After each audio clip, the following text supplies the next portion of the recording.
En un artículo que salió esta semana en el periódico decía: en Colombia se ridiculiza el sexo porque hemos sido formados en una moral mojigata e hipócrita, es decir, por necios. Y en eso tiene mucho que ver la religión. Pues ese es el concepto que tiene la cultura secular, ¿no? Esta cultura anticristiana acerca de la iglesia o acerca de nosotros, que somos unos mojigatos aburridos.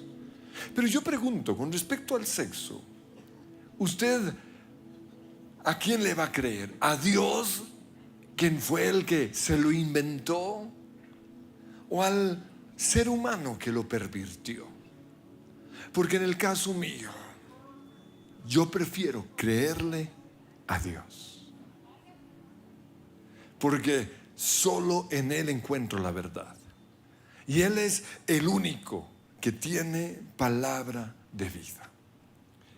Pues en Romanos capítulo 12, versículo 2, dice: no imiten las conductas ni las costumbres de este mundo. Porque cuando yo hablo de estos temas, yo tengo que confrontar en la mente de la mayoría de ustedes todos los pensamientos que el enemigo les ha ido poniendo. Y entonces por eso el Señor nos dice: hey, no imiten esas costumbres del mundo, más bien dejen que Dios los transforme en personas nuevas al cambiarles la manera de pensar. Y hoy concluyo una serie que inicié hace mucho tiempo acerca de las cercas que Dios estableció para protegernos. Y esa cerca dice que la relación sexual es solo para el matrimonio. Ahora, hoy hay muchas cosas que se practican debido obviamente a la influencia del enemigo, y el plan del enemigo es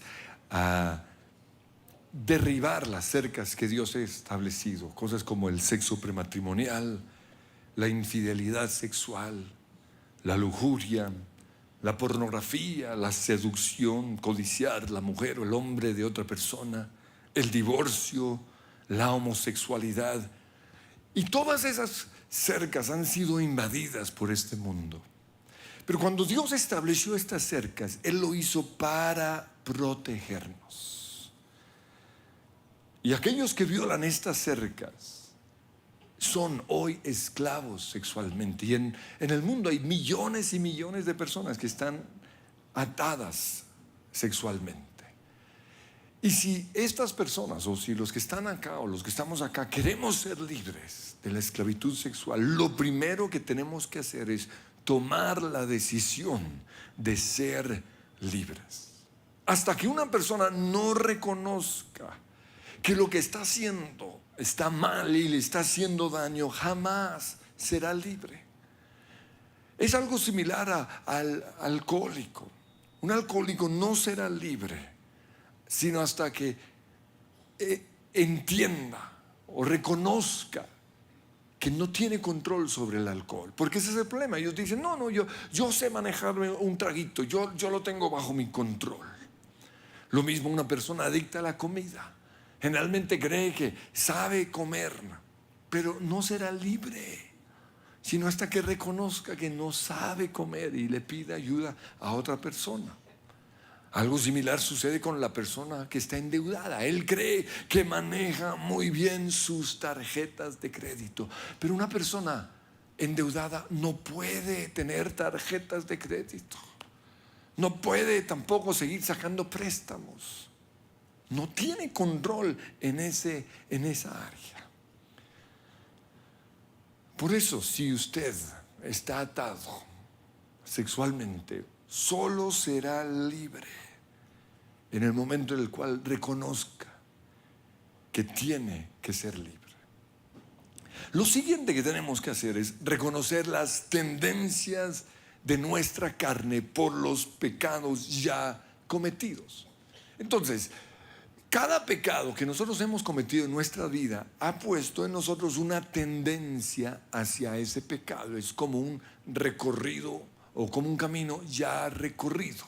Y lo ilustro con lo que encontramos a veces en el campo, en el bosque, en las veredas. Esas trochas o esos senderos fueron el resultado de personas que decidieron caminar por ciertos lugares, y a medida que transitaban una y otra vez sobre esos lugares, se fueron creando esos senderos, esas trochas. Eso mismo sucede con respecto al sexo. Nuestra tendencia es siempre buscar el camino que ya recorrimos. Y el problema con nosotros es que no solo vamos a repetir el camino ya recorrido, sino que le vamos a añadir algo más. Por ejemplo, en el noviazgo, las personas con mucho recorrido van de una a lo que vinimos, de una al grano. Por eso cuando un hombre se novia con una niña con mucho recorrido, todo el mundo está preocupado. ¿Por qué? Porque la doña se lo va a tirar, porque tiene mucho recorrido.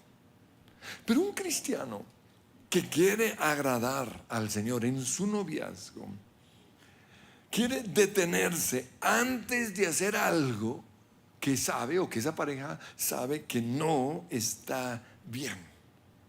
Pero como la tendencia de nuestra carne es siempre llegar hasta donde llegamos la última vez y un poquito más, por eso en la primera salida, ¿no?, de una pareja recién noviada, el recorrido es un piquito al final del día, ¿no? Entonces, cada vez que salen, están ansiosos los dos por ese momento en el cual se van a despedir, porque se van a dar un piquito, y ese piquito sabe a gloria. Pero después de una semana ya el piquito no es suficiente, entonces se va alargando. Ya no dura un segundo sino 4, y eso es delicioso. Entonces cada vez se va extendiendo, y de repente se asoma por ahí la querida lengua. Y cuando eso pasa, uy, eso es el cielo en la tierra. Uno dice, pero ¿qué es esto? Y el problema es que cada vez se recorre el terreno, el camino ya recorrido, y un poquito más. Entonces de repente sale la mano traviesa. Pero como somos cristianos, no, al comienzo apenas toca la oreja, los codos y la rodilla, pero con el tiempo se va acercando a esas zonas de mayor intimidad, hasta que finalmente el descarado toca lo que no debe tocar, porque esa es la tendencia de nuestra carne. Así fuimos hechos. Ya lo que sigue es lo que se conoce como blue jeanear. Yo no sabía qué es eso, pero en inglés lo llaman making out, o hacer el amor con la ropa puesta. Y esto es algo que a veces se ve en las fiestas. Uno dice, oye, ¿y esa pareja qué está haciendo? Todos amacizados, están blue jeaneando. Y lo triste es que esto es algo que se hace a veces entre primos. Como dicen, entre primos más me arrimo. No se quieren involucrar, es simplemente para pasarla rico. Pero todo eso involucra a las personas y produce mucho daño. Yo hoy veo que aún en la iglesia hay noviazgos sin propósito, porque el propósito del noviazgo es el matrimonio. Y entonces cuando uno habla con estas parejas, dicen, no es solo para pasarla rico, por placer. Y cuando dicen eso, ¿a qué se refieren? Pues a blue jeanear. Entonces poco a poco siempre se hace lo que se hizo la última vez y un poquito más, hasta que finalmente se va todo el camino. Y para evitar el daño que esto produce, Dios dice en 1 Corintios 7:9, si no pueden controlarse, entonces deberían casarse, porque es mejor casarse que arder de pasión. Pues esto de los caminos recorridos sucede también en cosas como la pornografía. Un cristiano que quiere ver pornografía empieza simplemente hojeando los catálogos del éxito. Entonces ahí ve las fotos ahí. Y ya ese camino lo recorrió, ya le cansó. Entonces busca algo más. Y empieza a ver revistas con mujeres desnudas. Pero ya eso no lo sacia. Entonces ya comienza a ver videos en donde las mujeres mueven su cuerpo seductoramente. Después de eso, pues ya comienza a ver videos en donde muestran la relación sexual, que fue algo que Dios diseñó para la intimidad. Eso no es para ser mostrado. La intimidad del cuarto del matrimonio. Después viene el sexo ya entre mujeres. El lesbianismo se va promoviendo.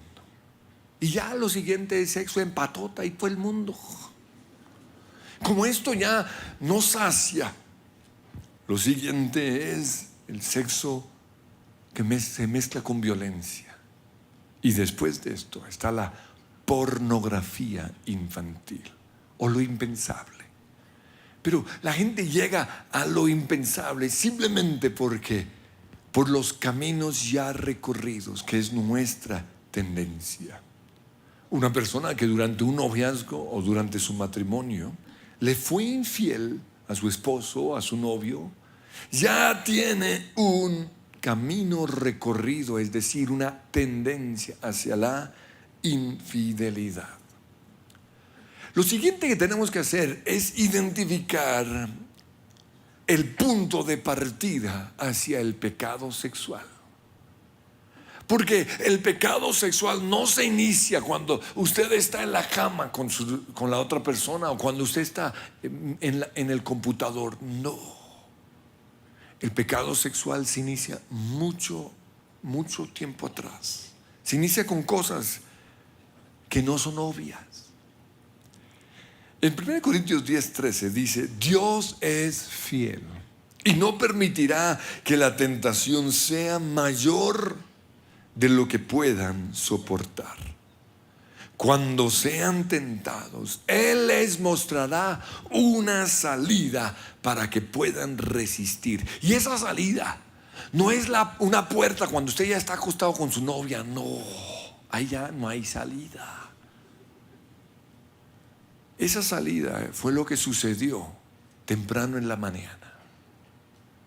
Y por eso nosotros tenemos que evaluar todos nuestros pecados para entender la rutina en cada uno de nosotros que nos llevó finalmente al pecado. El punto de partida al pecado sexual puede ser el cansancio físico.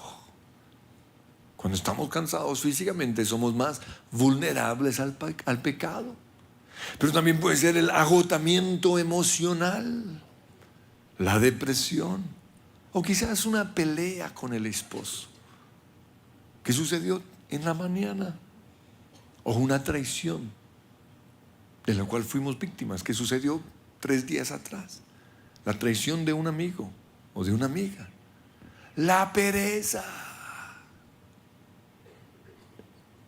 el aburrimiento. Todas estas cosas pueden activar el pecado. Lo que pasa es que no somos conscientes de eso. Y cuando Dios en 1 Corintios 10:13 dice que cuando somos tentados, Él nos mostrará una salida. La salida está ahí, no cuando ya estamos en caída libre. Ahí ya es demasiado tarde. Entonces, a eso se le puede añadir un problema en el trabajo, una pérdida financiera o una enfermedad. Quizás una frustración con nosotros mismos por errores cometidos, o un recuerdo de una rabia que le tenemos a nuestro esposo o nuestra esposa. Lo siguiente ya puede ser algo que vimos en televisión, una imagen de la cual ni siquiera fuimos conscientes.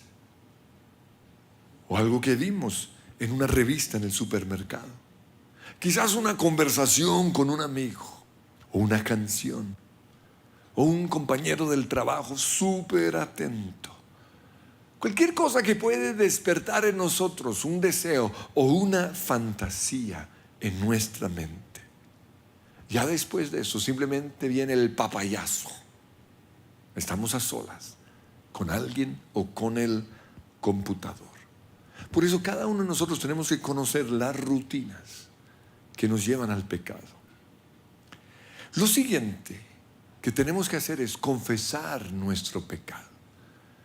Y muchos dicen, pero ¿yo para qué voy a confesar mi pecado si yo ya soy perdonado?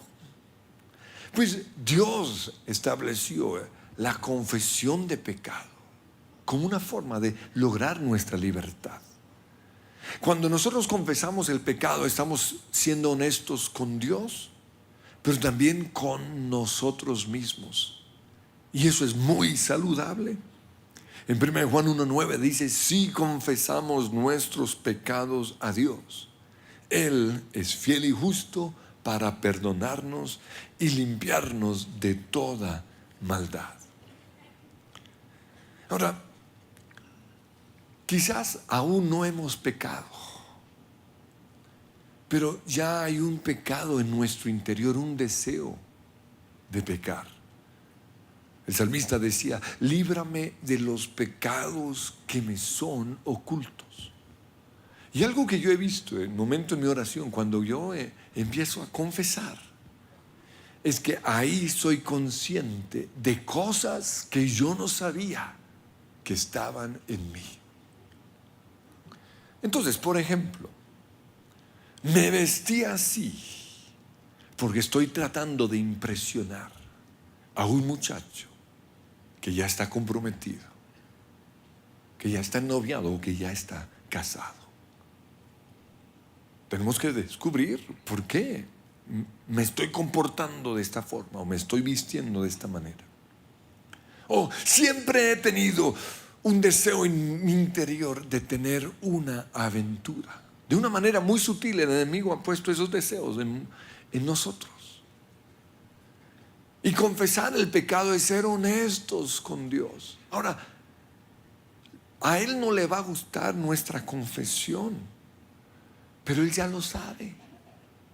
Y aunque no le agrada lo que está en nuestro interior, sí le agrada el hecho de que seamos honestos, porque ahí se inicia nuestra liberación. Me quiero divorciar de mi esposa, o que quisiera que mi esposo se matara, porque así tendría ya la libertad de casarme. Son pensamientos que pueden pasar por nuestra mente. Me casé con ese tipo porque tiene plata, o me voy a casar con él porque tiene plata, pero la verdad no lo quiero. En la confesión nos damos cuenta de estas intenciones sucias o feas de nuestra carne. Mi esposo no merece que tenga relaciones con él porque jamás me dice nada. En cambio, hay un señor en la oficina que ese sí me admira. Ese sí dice lo linda que estoy. Yo soy egoísta. Por eso quisiera dejar a mi esposa y a mis hijos para hacer todo lo que quiero con otras viejas. O no me quiero casar porque prefiero la pornografía que el compromiso del matrimonio. Estoy luchando con pensamientos lujuriosos. Estos son unos casos de posibles oraciones que hay que hacer al confesar nuestro pecado. En el caso suyo, ¿cuáles serían? Confesar el pecado es ser honestos con Dios y también con nosotros mismos. Y eso fue lo que el salmista hizo en el Salmo 32. Ahí no solo confesó su pecado de adulterio, sino también sus pecados ocultos. En el versículo 3 él dijo, mientras me negué a confesar mi pecado, mi cuerpo se consumió y gemía todo el día. Día y noche tu mano de disciplina pesaba sobre mí, mi fuerza se evaporó como agua al calor del verano. El pecado no confesado trae como consecuencia cansancio, agotamiento, debilidad física, debilidad mental. Pero luego dice, finalmente te confesé todos mis pecados y ya no intenté ocultar mi culpa. Y tú me perdonaste. Lo siguiente es rendirle cuentas a otra persona. Para algunos, confesar su pecado a Dios es suficiente, pero hay otros que para lograr victoria tienen que rendirle cuentas a otra persona.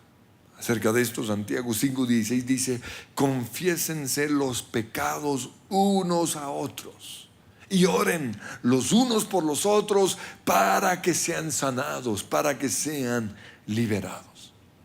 No es fácil encontrar una persona a quien le podamos abrir nuestro corazón, porque esa persona debe tener la gracia de Dios. Debe ser una persona que nos perdone, que no nos juzgue, pero a la vez que no sea permisible. Debe ser una persona que no use ese conocimiento acerca de nosotros para ponerse encima nuestro. Porque el conocimiento da poder.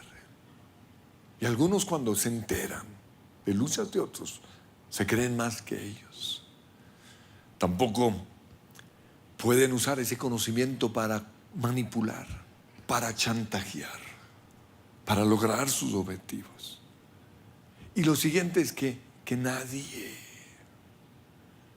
se entere de esa confesión del pecado. Esto es supremamente importante. Ahora, en mis predicaciones y en mi vida yo he sido muy transparente con respecto a mi sexualidad. Y he podido serlo porque soy un hombre totalmente libre. Pero cuando tuve mis luchas sexuales, no tuve a nadie a quien abrirle mi corazón. Y por eso tuve que ganar esas batallas a solas. Algunos dicen que la persona ideal a quien le podemos abrir nuestro corazón es a nuestra esposa o a nuestro esposo. Y aunque eso sería lo ideal, no siempre es lo mejor. Y no sé si tiene que ver con la cultura latina, pero a mí me parece que aquí es bien difícil hacer esto. Porque yo veo que muchos no han tenido la revelación de la gracia de Dios. Muchos siguen con conceptos de la religión y no perdonan. Entonces, al enterarse de las luchas, especialmente las mujeres, de las luchas de su esposo, yo pregunto, ¿tienen ustedes la gracia de Dios para seguir amando a esa persona? ¿Para perdonarla? Y para no permitir que la confesión del pecado de su esposo los lleve a montar unos videos en su mente, o a convertirse en mujeres celosas y posesivas. ¿Tiene usted la capacidad de seguir creyendo que a pesar de su pecado, su esposo realmente las ama? Lo mismo le pregunto a los hombres, porque si a las mujeres les cuesta, ¿cuánto más a los hombres? Porque he oído de matrimonios que se acabaron cuando ella abrió su corazón. Y todo es porque no han tenido una revelación de la gracia de Dios. Y si un esposo o una esposa no le puede abrir su corazón acerca de sus luchas, o si el momento en el cual lo hace, no recibe o no percibe el amor de la otra persona, jamás lo volverá a hacer. Y si eso sucede, ese pecado quedará en la oscuridad. Y cuando un pecado queda en la oscuridad, el enemigo tiene derecho de meterse con esa persona Y ahí está la caída. Recuerden que la misma medida de gracia que vamos a tener con otros es la misma medida de gracia que Dios va a tener con nosotros. Lo siguiente que tenemos que hacer es un ayuno para recuperar el dominio propio. Jesús dijo con respecto a ciertos demonios: ese género no sale sino con oración y ayuno. Y cuando nosotros hablamos del ayuno, no lo limitamos solo a dejar de comer, sino conforme a lo que dice Isaías, el verdadero ayuno es dejar las ataduras. Y en este caso, dejar cualquier cosa que pueda despertar esos deseos sexuales. Aunque yo llegué virgen al matrimonio, yo hubiera querido no tener ningún tipo de lucha sexual en mi vida. Pero a los 15 años, un amigo me mostró una revista. Y aunque yo era cristiano y amaba a Dios y había sido bautizado con el Espíritu Santo, eso para la carne es demasiado atractivo. Entonces lo quise ver. Y luego me mostró otra. Y me habló acerca de la masturbación. Y no solo eso, sino que me llevó a ver una película. Y cuando yo miro atrás, yo pienso: ¿yo qué hacía metido en ese antro? Porque aunque era un buen cine, la gente que va a esas películas son depravadas. Me hubieran podido violar ahí. ¿Yo qué estaba haciendo ahí? Y aunque no llegó a ser un vicio, sino solo un placer ocasional, cada vez que yo la embarraba, me sentía culpable, me odiaba, me sentía mal. Y creía que Dios se había alejado de mí.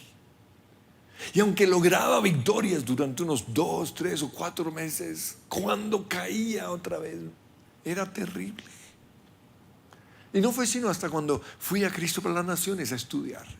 Como estuve allí todo un año, durante todo ese año fui un hombre totalmente libre. Y logré esta libertad gracias a las decisiones que tomé.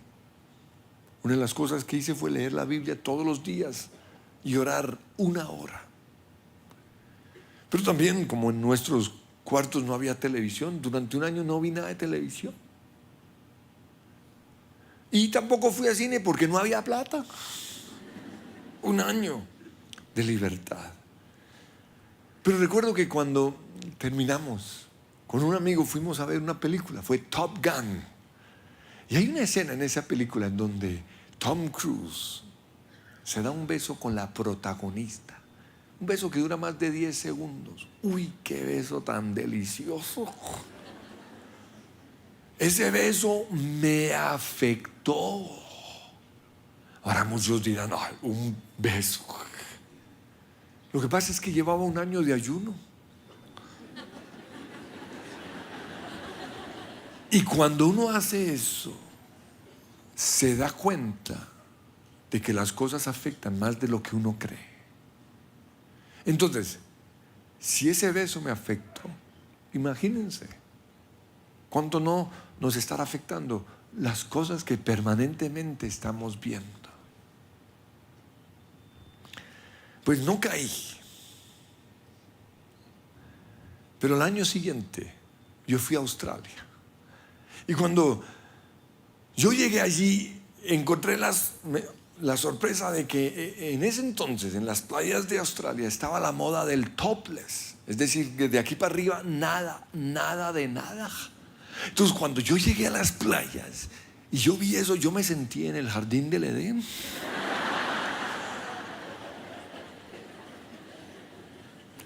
Y eso me hizo caer. Por eso tuve que tomar la decisión de no volver a las playas. Entonces imagínense eso, estar en Australia, en donde están las playas más espectaculares del mundo, y no poder ir a las playas. Pero ese es el precio que tenemos que pagar por nuestra libertad. Y por eso pregunto: ¿qué va a sacrificar usted? ¿Qué va a ayunar? Mi gran victoria fue después de una liberación. Mi esposa quiso que una persona que Dios usaba tremendamente en liberación orara por ella. Por eso yo decidí acompañarla. Pero yo no me iba a someter a la liberación porque yo no necesitaba ser libre. El que está en Cristo, nueva criatura es. Pero ya estando ahí, yo dije, uy, esto va para largo. Entonces dije, vamos a ver si a mí la oración me cae. Entonces yo recuerdo que hasta me incliné a ver si me caía la oración. Y en esas, pues la persona comienza a orar por mí. Y yo comienzo a moquear. Ahora, muchos dirían, uy, esta gripa, ¿qué gripa? Eso eran demonios. Porque los demonios salen así, en forma mucosa. También empecé a bostezar. Y fue algo espectacular. Fui totalmente libre. Pues yo recuerdo que mientras esta persona oraba por mí, yo decía, Señor, que no se entere de mis luchas, que no se entere. Y así fue, porque Dios no es sapo. Me fui a mi casa libre. Pero 3 días después, a la medianoche, yo me desperté angustiado y me fui a la sala a orar. Y mientras oraba, comencé a ver todas las imágenes que había visto durante mi vida. Y comencé a renunciar a cada una de esas imágenes. Y en ese momento sí me dieron ganas de... Pero cuando uno, en una liberación, cuando uno no vomita ni mazorca, ni arracacha, ni yuca, no. Lo que se expulsa es una mucosa, porque esos son los demonios. Yo fui libre, totalmente libre. Y aunque tuve unas pocas caídas después de eso, llevo más de 20 años siendo un hombre libre. Pero cuando nosotros logramos nuestra libertad, tenemos que volver a construir las cercas que derribamos. Por eso, con respecto a los senderos ya recorridos, le hablo a los novios, a las relaciones o los noviazgos que hay aquí. Si ustedes han violado esa cerca con besos largos, con caricias, con blugineadas o making out, tienen que volver a construir esa cerca. Y lo que yo veo que el peligro de muchas fiestas en las empresas es que muchos jefes y compañeros de trabajo, bajo el efecto del alcohol, se pasan la cerca. Y con una sola vez que alguien viola esa cerca, se le da permiso de volver a hacerlo. Por eso, a veces para ser libres es necesario renunciar al trabajo. Lo otro que fue un consejo que mi mamá nos dio y jamás olvidaré fue lo siguiente: vayan a la cama solo a dormir. Porque si usted está ahí pereciendo en la cama, ese es un momento que el enemigo aprovecha para poner pensamientos. Y esa es una de las razones por las cuales yo solo me acuesto cuando estoy totalmente cansado. Si tienen sueños sexuales antes de acostarse, oren y limpien ese cuarto de todo demonio que va a traer esos sueños. Lo siguiente es trabajar con nuestros oídos. Job dijo en Job 31:1: yo había convenido con mis ojos no mirar con lujuria a ninguna mujer. Eso es lo que tenemos que hacer. Dios no se opone a que veamos la belleza tanto de las mujeres como de los hombres, porque por eso Dios los hizo lindos. El problema es cuando miramos lujuriosamente, y la lujuria es un demonio. Por eso tenemos que recuperar la pureza de nuestros ojos. Y esto tiene que ver tanto con lo que vemos como con lo que juzgamos. Porque tanto el que ve lujuriosamente como el que juzga a otra persona tiene el mismo demonio. En Tito 1:15 dice: para los puros todo es puro. El hombre se siente atraído a la belleza física de una mujer y la mujer a las palabras de un hombre. Al hombre todo le entra por los ojos, a la mujer por el oído. Por eso la mujer no puede descuidar su apariencia física. Y el hombre debe aprender a decirle cosas lindas a su esposa. Pero también la mujer tiene que construir una cerca alrededor de su oído para que las palabras que le van a decir, y se lo van a decir todo el tiempo, que esas palabras no la afecten. El hombre tiene que construir una cerca alrededor de sus ojos para que el cuerpo y la seducción de otras mujeres no lo afecten. Pero quiero que piensen en lo siguiente: que una mujer diga, me enamoré de otro hombre porque mi esposo no me decía cosas lindas y ese hombre sí. Es como si el hombre dijera, me enamoré de otra mujer porque esa sí estaba bonita y mi esposa no. Otra cosa más, el sexo es un deseo, no una necesidad. Esta sociedad secular le ha hecho creer a muchos que el sexo es una necesidad. No es cierto. Usted puede vivir sin sexo porque es simplemente un deseo. Y finalmente, la Biblia dice que los casados no se pueden negar sexualmente. En 1 Corintios 7:5 dice, no se priven el uno al otro de tener relaciones sexuales, a menos que los dos, y aclaro eso porque algunas mujeres dicen, no es que yo tomé la decisión, aquí dice, los dos estén de acuerdo en abstenerse de la intimidad sexual. Y luego dice, por un tiempo limitado. O sea, no son 3 meses, ¿no? Tiempo limitado. Y ojo, luego dice, para entregarse más de lleno a la oración. Entonces, si su merced no está orando cuando su marido llega a casa, a lo que vinimos. Claro, pues ahí viendo televisión, ¿no, señora? Dice, después deberán volverse a juntar a fin de que Satanás no pueda tentarlos por la falta del control propio. Pues yo no quería quedar etiquetado como hoy le ponen a muchos hombres, los hombres solo piensan en sexo. Por eso los primeros años yo me contuve. Y no, pues yo no la necesito. Y por eso se pasaron días, semanas y hasta meses donde nada de nada, pura oración y ayuno. Por eso, por bruto, nos perdimos los mejores años del matrimonio. Porque Proverbios 5 dice, versículo 15, bebe el agua de tu propio pozo, que tu esposa sea una fuente de bendición para ti.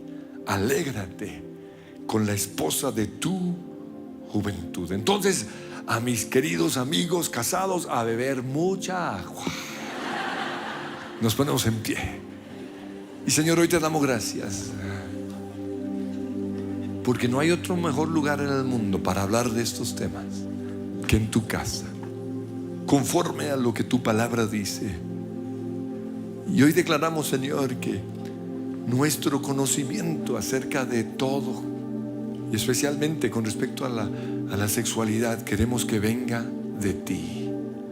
Solo tú sabes, solo tú tienes palabra de vida.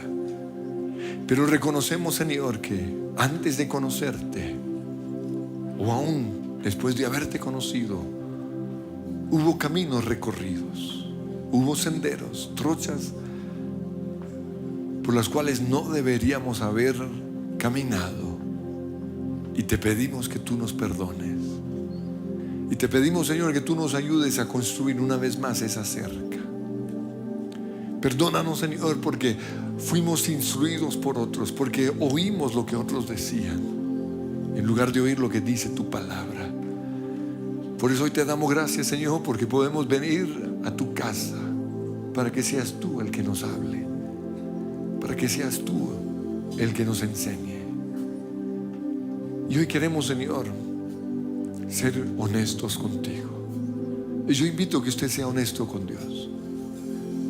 Háblele no solo de pecados cometidos, sino, como decía el salmista, pecados que no son ocultos. Señor, yo creo que aquí adentro hay este pecado, o hay este deseo, o hay esta tendencia. Y te pido, Señor, que tú me perdones. Y yo quiero que ahí audiblemente se lo diga al Señor. Yo digo unos ejemplos, pero en cada persona puede ser diferente. Queremos, Señor, hoy, como hizo el salmista, confesar todo, porque queremos aún descubrir cosas que aún nosotros desconocemos. Y te damos gracias, Señor, porque aquí estamos en el lugar de gracia. Hoy reconocemos que si nuestro esposo abre su corazón con nosotros, o si su esposa lo hace, que quizás no tenemos la gracia tuya. Por eso te pedimos, Señor, danos de tu gracia, danos de tu perdón, porque no queremos, Señor, que esa persona se cierre. Ayúdanos, Señor, a perdonar, por más terrible que sea su pecado. Ayúdanos, Señor, hoy a ayudarle a salir de ese desierto. Ayúdanos, Jesús. Pero también hoy queremos iniciar un ayuno. Y vemos la necesidad de ir a un encuentro, Señor, porque necesitamos ser libres. Necesitamos, Señor, entrar por todo el proceso de libertad que tú le has dado a la iglesia. Pero sobre todo te necesitamos a ti, Jesús. Y quiero que tú estés cerca de mí.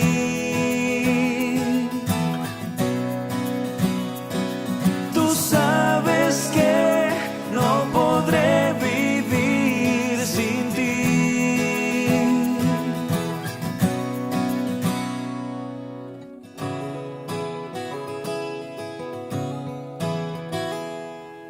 Quiero estar donde tú estás, Señor.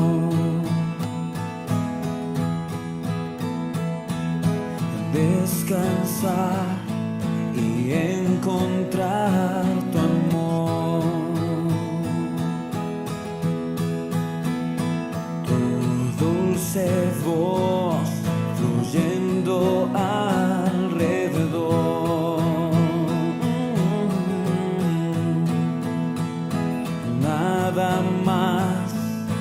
Nada más que tu voz. Y postrado aquí en tu presencia encuentro paz.